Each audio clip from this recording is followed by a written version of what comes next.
গল্পে গল্পে শেখা। চলো মিলেমিশে কাজ করি। আসসালামু আলাইকুম ওয়ারাহমতুল্লাহ।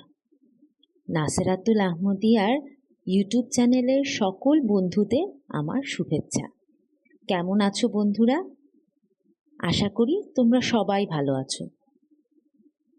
গল্প শুনতে আমরা সবাই পছন্দ করি, আর সেই গল্পটা যদি হয় কোনো নবীদের নিয়ে, তাহলে তো সেটা আরও মজার, তাই না?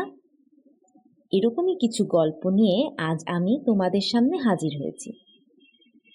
আজকে আমি রসুল করিম সাল্লাল্লাহু আলাইহি সাল্লামের জীবনের কিছু অংশ তোমাদেরকে শোনাবো। একবার রসুল পাক সাল্লাল্লাহু আলাইহি সাল্লাম ওনার সাহাবীদেরকে নিয়ে অনেক দূরের পথ যাচ্ছিলেন। কিছু দূর যাওয়ার পরে উনি ওনার সাহাবীদেরকে নিয়ে একটা জায়গায় তাঁবু গাড়লেন বিশ্রামের জন্য। তখন সাহাবীরা যে যার মতো তাঁবু গেড়ে নিলেন এবং যে যার কাজে লেগে পড়লেন। সবাই কাজ করছে, কিন্তু রসুল পাক সাল্লাল্লাহু আলাইহি সাল্লাম দেখলেন কেউই ওনার জন্য কোনো কাজ রাখেনি। তখন তিনি চিন্তা করলেন, ঠিক আছে, তাহলে আমিও ওনাদের সাথে একটু কাজ করে কিছু লাকড়ি সংগ্রহ করি।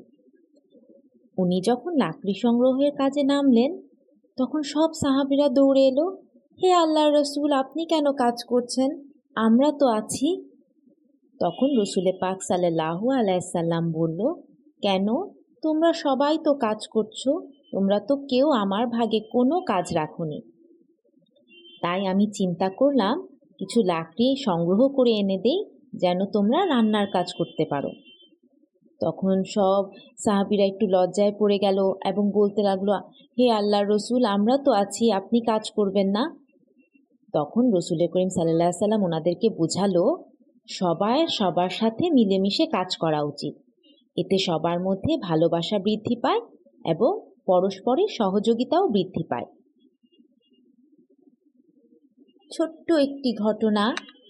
এখানে আল্লাহর রসুল নবী করিম সাল্লাল্লাহু আলাইহি সাল্লাম আমাদেরকে শেখালেন কেমন করে একজন আরেকজনের সহযোগী হতে হয়, কেমন করে একজন আরেকজনকে সহযোগিতা করতে হয়, যা আমাদের জীবনের জন্য অনেক বড় একটা শিক্ষা।